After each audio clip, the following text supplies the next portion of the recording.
what do you think is happening in Browns camp? What do you think is going to happen there?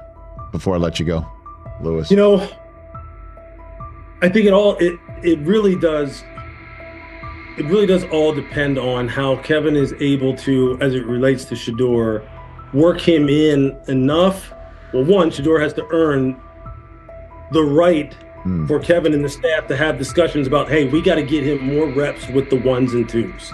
We got to get him more reps with the ones and twos when we're going team period, not just walk through or not just 7-on-7 team. Louis Riddick reacted sharply on air after viewing practice footage from the Cleveland Browns. The clip showed quarterback Shedeur Sanders executing a string of precise throws while the Browns head coach watched with a broad smile. Riddick questioned whether the session was focused on evaluation or celebration, arguing that visible enthusiasm from the staff could cloud objective assessment of a rookie's progress. Earlier in the segment, Riddick's tone had been measured once the Sanders highlights appeared. He criticized the perception that a routine practice was being treated like a marquee event. He stressed that coaching reactions should remain subdued until performance translates into game situations. Riddick concluded by calling for accountability and asking the Browns to clarify how they plan to manage expectations for Shedeur Sanders as training camp continues. Couldn't imagine me myself saying, hey, you know what, as someone who has been at the very bottom to try and ascend to like some level of success, I could never imagine going, you know what would be really cool? I'm gonna play a joke on someone like this and pretend that I'm a GM and I'm drafting you when actually I'm not, and then I'm gonna hang up and just giggle about it. Man, what the hell are we doing? Seriously, what are we doing when we think that kind of crap is funny? I don't know. Trying to get likes on TikTok. I don't have the right words for it. Right, Lewis, I'm gonna say this. I don't have the right words for it. Few situations unsettle a former front office executive faster than watching coaches celebrate a rookie quarterback before pads come on in August. In Louis Riddick's view, the Browns staff did more than acknowledge promise. They acted as though they had already secured their franchise leader. Throughout the session, Shedeur Sanders delivered 40-yard throws off his back foot, ran crisp 2-minute drills, and displayed steadiness rare for a first-year player. According to reports, each successful rep drew audible admiration from the sideline, highlighting how quickly enthusiasm has escalated. When Riddick reviewed the same practice tape and heard the glowing comments, he challenged the reaction on live television. He argued that a few controlled drills should not override the methodical scouting and development work that normally guides roster decisions. Riddick's criticism focused less on Sanders' talent than on the evaluation process. He warned that comparing a prospect to established stars or joking about renaming the stadium creates pressure before the player has taken an NFL hit, faced a disguised coverage, or logged a preseason snap. Praising potential is acceptable, he said, but anointing a savior in July risks repeating the organization's history of premature quarterback expectations. Sanders brings confidence shaped by his father's legacy and his own disciplined preparation, yet Riddick insists that progress must be confirmed over time. He urged the Browns to temper public excitement, follow a structured development plan, and reserve celebratory reactions for on-field results that matter. Regular season production under live pressure, not highlight clips from a midsummer workout. He has to earn that. Kevin has to figure out a way to do that. So then you can reasonably assess what you have in him compared to Dylan Gabriel, compared to Kenny, compared to Joe Flacco. If you don't, then the conversation surrounding him is going to continue to be what it's been, which is, but for some people, he was overhyped all along. He's not that great of an athlete, doesn't have a big enough arm. There's a reason why he was a 5th-round pick, blah, blah, blah, which I don't believe. I believe if he is given enough reps, earns enough reps, and then is given enough reps in meaningful situations, he can throw the ball just as good as Joe, if not better, just as good as Kenny, if not better, just as good as Dylan Gabriel. After more than 2 decades in personnel and broadcast analysis, Louis Riddick was dismayed to see a franchise bypass basic evaluation standards after only a series of eye-catching minicamp throws. Reviewing practice footage from Cleveland, he observed Shedeur Sanders drilling 40-yard passes against uncovered receivers and running 2-minute sequences with poise. In Riddick's view, those reps, conducted without pads, contact, or a disguised rush, show show arm talent but reveal little about how a rookie handles game pressure. Riddick said the Browns' reaction drifted from objective assessment to outright admiration. Multiple reports indicated coaches were sketching new concepts for Sanders during dinner and referring to dedicated Shedeur packages well before a padded practice. Even the veterans in the quarterback room showed no visible alarm, a sign that staff excitement had already reset the internal depth chart conversation. The analyst emphasized that his concern is not Sanders' skill set. He acknowledged the quarterback's arm strength, footwork, and composure, but rather how quickly the club appears willing to declare him its long-term answer. Riddick cited several past prospects who received similar midsummer acclaim only to stall once real competition began. Given Cleveland's long history of quarterback turnover, he argued the organization should focus on incremental milestones, processing post-snap reads, surviving live pass rushes, and rebounding from mistakes on Sunday afternoons. Riddick urged the Browns to temper expectations and follow a structured development plan so Shedeur Sanders can progress without undue pressure. One coach reportedly admitted he replayed Tuesday's scrimmage film so often that he lost sleep, an anecdote Riddick offered as proof that enthusiasm is already outpacing reality. All asking now is what is going on with Shedeur Sanders, and so the floor is yours. Maybe you can make sense of this free fall with what was at one point the top-rated quarterback in this draft class. Yeah, see, I think at this point in time, this really isn't a football discussion any longer. This is a personal discussion. This is about it's a fit discussion. It's whether or not teams are just comfortable with everything that comes along with Shedeur in terms of who he is as a person, all the people that are surrounding him in terms of his inner circle, and whether or not teams deem that to be something that they're comfortable with. Right or wrong, that's the only conclusion you can really come to at this point. Louis Riddick voiced an escalating concern during the segment. Having witnessed numerous quarterback setbacks in his career, he worries another may be forming, not because Shedeur Sanders lacks talent, but because the praise around him is growing without restraint. Sanders has simply attended practice, delivered accurate passes, led the huddle, and shown the composure expected of an NFL player. Riddick fears the Browns' reaction, treating routine drills as proof of long-term success, risks setting premature expectations. He cautioned that the organization seems ready to celebrate a franchise savior before Sanders has taken a competitive snap, noting that such early adulation has derailed promising prospects in the past and could impede Sanders' measured development.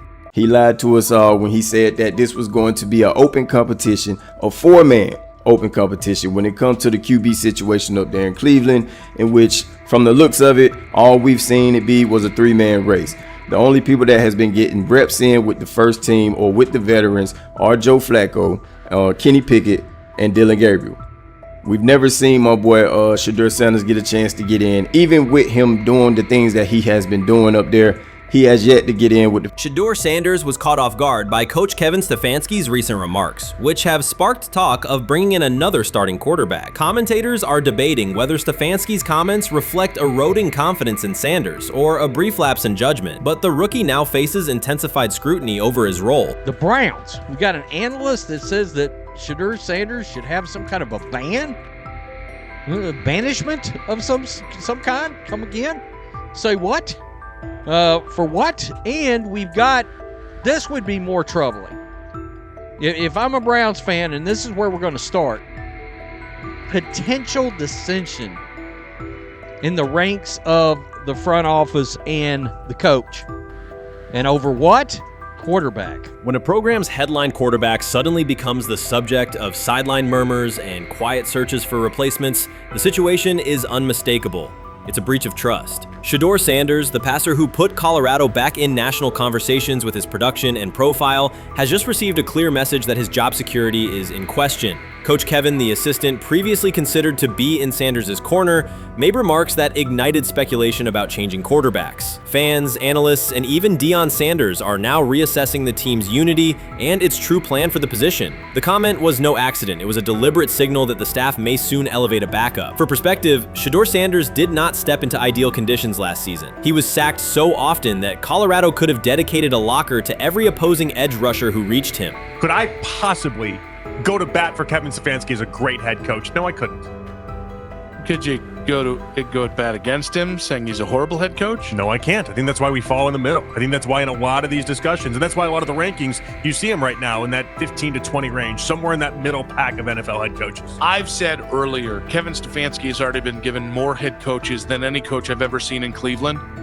Starting with the decision to move on from Baker and him clearly still having another level to get to in Tampa. Last season, Shedeur Sanders often had to operate behind an offensive line that provided minimal protection, yet he still delivered precise throws and critical drives. At times, he seemed to be carrying a struggling roster almost on his own. Despite the constant pressure, he never complained, never threatened to transfer, and never acted entitled. He remained with Colorado because he trusted the program, trusted his father, and believed in the team's larger mission. That loyalty is why Coach Kevin Stefanski's recent statement that the quarterback competition is wide open struck so sharply. The remark implies that Sanders' starting role is insecure, as though the player who absorbed countless hits while holding the offense together is simply another name competing with walk-ons and first-year athletes who are still learning the cadence. This goes beyond ordinary coach language about fostering competition. It introduces genuine uncertainty about the staff's confidence in Sanders and invites speculation that Colorado is actively assessing outside options through the transfer portal. By characterizing the position as vacant, Stafanski has planted seeds of doubt that could quickly evolve into rumors and undermine the stability of the locker room. I'm sorry, but when it comes to quarterback, I'm going to defer to my head coach, generally speaking, especially one with Stefanski's track record and how he's viewed across the league. So this is interesting because it tells you Kevin Stefanski's not a Shedeur Sanders guy. And it also tells us who made these picks. Exactly. The Cleveland Browns made a rather awkward decision in the NFL draft, opting to take quarterback Dillon Gabriel in the 3rd round, well before he was expected to fly off the board. Then 2 rounds later, the Browns took fellow quarterback Shedeur Sanders. So what exactly is going on? Discussion has begun about whether Colorado is actively evaluating another quarterback and preparing for life after Shedeur Sanders. Analysts are debating whether Coach Kevin's move is calculated strategy or a misstep that jeopardizes team stability. Sanders remains a top NFL prospect, Deion Sanders' son, and the program's public face. His highlights dominate social media and his jerseys outsell the team's victories. Yet he is once again being asked to reaffirm his position. The issue is more than routine roster management. It intersects with the family dynamics that shape the program. By portraying the quarterback job as open, Coach Kevin signals to both Shedeur and Deion that the staff is willing to move on despite Sanders' stature. For Shedeur, sitting through film sessions while hearing talk of potential replacements adds an unwelcome layer of uncertainty to an otherwise proven resume. The decision may reflect a desire for a quarterback with a different profile, perhaps someone more mobile and system-oriented, rather than a dismissal of Sanders' accomplishments. They have never loathed college football itself. They have resisted the people determined to reshape it. When Deion Sanders, black, direct, unapologetic, walks into a room of power brokers and speaks with authority instead of deference, critics recoil. During his playing days, they complained about celebrations and gold chains. Now that he is a head coach, mentor, and father, they label him something more polite, but just as dismissive, a problem. At Big 12 Media Days, Sanders addressed the accelerating chaos of the name, image, likeness market. He said college football needs a salary cap, not to hobble players, but to impose order on a system that showers unproven freshmen with 7-figure promises while the rest of a roster hunts for scraps. He called the situation unsustainable. Within hours, ESPN commentator Paul Feinbaum branded him a hypocrite, arguing that Sanders profited from NIL at Jackson State and now wants rules only because his most marketable athletes have moved on. The accusation spread quickly because it fit a comfortable storyline. Outspoken black coach gains from change, then protests when the advantage disappears. That framing ignores context. Sanders never criticized players earning money. At Jackson State, he urged corporate sponsors to partner with athletes who had been invisible to major brands for decades. What he wants now is stability, standardized guidelines, basic financial literacy, and roster balance that prevents locker rooms from fracturing over uneven payouts. When other coaches, Nick Saban, Dabo Swinney, Lane Kiffin, voiced similar concerns, they were praised for foresight. When Sanders spoke, the tone shifted to suspicion. The difference is not the message, it is the messenger. Feinbaum's response followed a familiar script. When black leaders question the structure of the sport, their motives are interrogated, their credibility attacked, and their competence doubted. He did not level the same charge at Jimbo Fisher when Fisher complained that NIL disturbed recruiting. He stayed silent when Kiffin lamented the transfer portal. But Sanders, who raised enrollment and television ratings at Jackson State, brought unprecedented attention to Colorado in one season and consistently mentors players beyond football, was called opportunistic. Feinbaum dismissed the cultural impact Sanders created, the exposure for historically black colleges, the draft picks developed, the infrastructure improved, reducing his work to a marketing stunt dependent on star sons Shedeur and Shiloh, or two-way standout Travis Hunt. Sanders did not retaliate. He returned to practice, media obligations, and recruiting. His confidence is rooted in faith and in the responsibility he feels toward young athletes whose lives will extend decades beyond their highlight clips. When he asks for NIL boundaries, he is thinking about freshmen handed large sums without guidance, families unprepared for sudden wealth, and programs that abandon kids once production stalls. He has watched that cycle from the inside. He wants protections, not restrictions. Critics predicted Colorado would fade once Shedeur and Hunter leave. Instead, Sanders signed blue-chip quarterback G.J. Lewis and a wave of transfers eager to join a program that values personal growth as much as on-field wins. Recruits see a coach who challenges the status quo, who places black culture at the program's center without apology, and who will remain visible when social media buzz cools. They recognize that Sanders does not chase attention. Attention follows his results. Media outlets reduced the upcoming Buffalo season to a win total prop. 6 victories, give or take. Sanders is playing a longer game. He wants to show young athletes, especially black athletes, that they can lead authentically, speak with conviction, and refuse to shrink for access. Success measured only by the scoreboard misses the point. If Sanders builds men who graduate with financial literacy, self-confidence, and community awareness, he will consider the mission successful, even if Colorado finishes with 5 wins instead of 10. None of that registers with commentators invested in an older hierarchy. For them, leadership should remain predictable, reserved posture, muted tone, minimal cultural expression. Sanders contradicts that image. The possibility that his methods could spread to other coaches, to other programs, threatens a model that has kept decision-making and revenue streams concentrated for generations.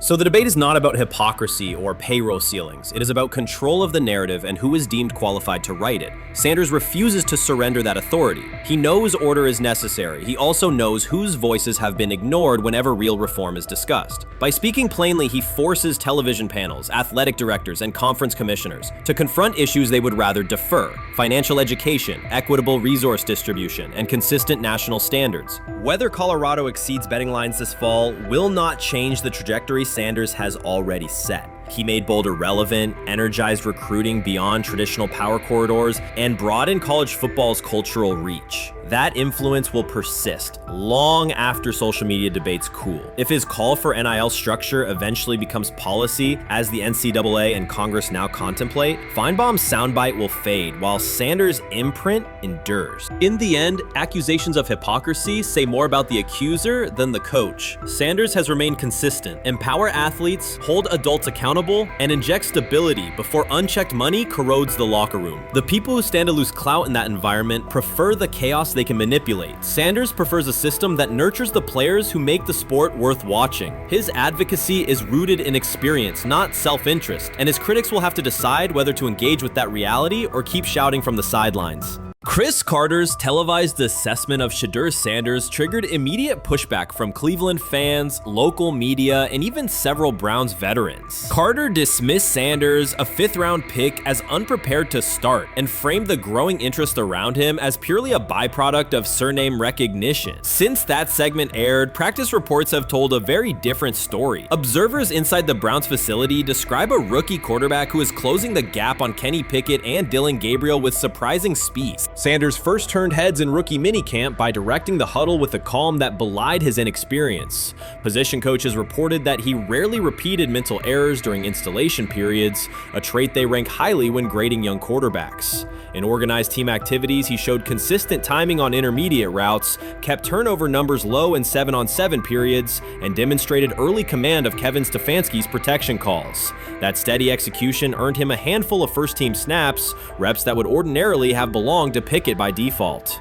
By mandatory minicamp, the rotation had shifted again. Practice notes from beat reporters detail the rise in Sanders' workload each day. Red zone series against the starting defense, 2-minute drills, and full field scrimmage possessions in which he checked out of called plays when fronts dictated it. Mary Kay Cabot, initially skeptical Sanders would challenge for game day snaps in 2025, wrote after consecutive sessions in mid-June that his footwork, release speed, and pocket management had, quote, meaningfully tightened since rookie camp. Her tone marked a clear departure from early spring projections that labeled Sanders a long-term developmental project. The broader quarterback context in Cleveland magnifies that progress. Deshaun Watson's availability and form remain uncertain after 2 injury-interrupted seasons, while Pickett's transition from Pittsburgh has been uneven. Dillon Gabriel's arm strength is evident, but coaches continue to stress hesitation in his full-field reads.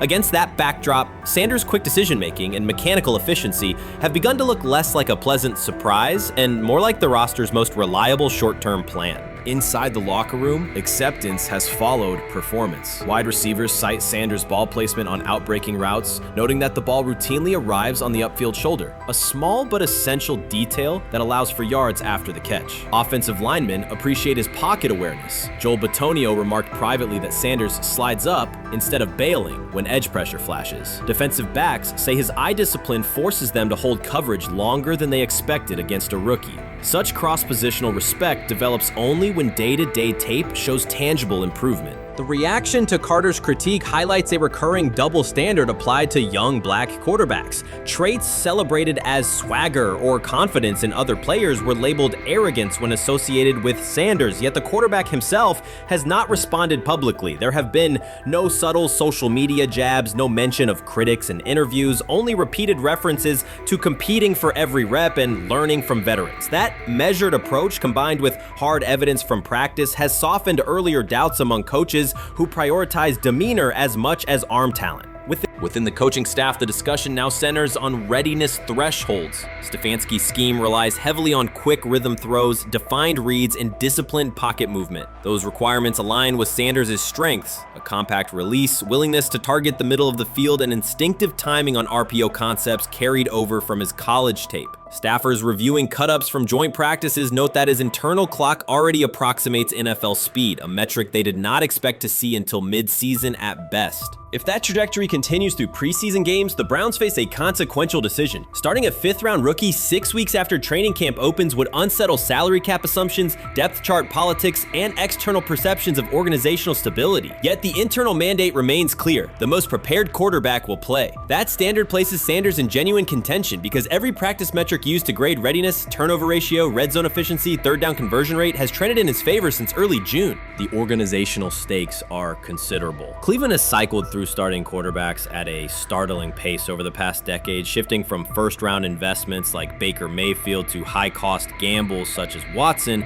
each move packaged as the long-awaited solution. A rookie chosen outside the first 100 picks ascending to the top of the depth chart would challenge long-held league assumptions about draft pedigree and opportunity. It would also validate the evaluation philosophy that prioritized Sanders' intangibles: processing speed, leadership presence, over conventional arm strength thresholds that pushed him down the draft board. Carter's televised remarks now sit awkwardly alongside daily updates from Berea. His critique relied on pre-draft labels and the presumption that a late-round passer with a famous father would need a redshirt year. Practice film contradicts that stance. Sanders checks protections at the line, manipulates safeties with shoulder fakes, and has reduced turnover-worthy throws in full-speed sessions to single digits. Statistics normally cited for veteran backups, not rookies. The longer that evidence accumulates, the more Carter's comments appear rooted in legacy bias rather than objective performance review. None of this guarantees Sanders will open the season under center. Preseason defenses test quarterbacks in ways practice cannot.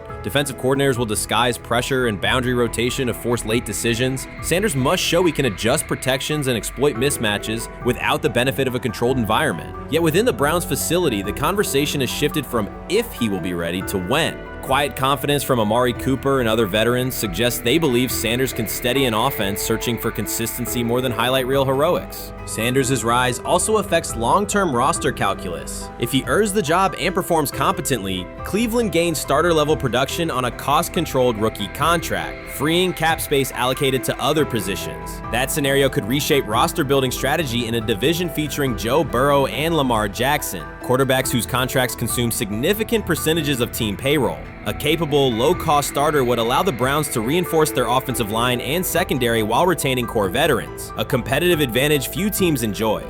For now, the focal point remains daily improvement. Sanders continues to arrive before sunrise, reviewing the previous day's install with the quarterback coach, then staying after practice to throw on-air routes with receivers low on the depth chart. Coaches track those habits closely because consistent routine underpins performance when adversity strikes in live games. Each incremental gain strengthens the argument that readiness depends on preparation and aptitude, not draft slot. Carter's segment reminded the league how quickly assessments can become outdated when they lean on perception over evidence. Sanders' steady climb up the depth chart underscores the counterpoint. In the NFL, tape is the final arbiter. Should Sanders translate practice efficiency to preseason success, the Browns may discover that the solution to their long-standing quarterback riddle arrived quietly in the 5th round, carrying little more than confidence and a willingness to work.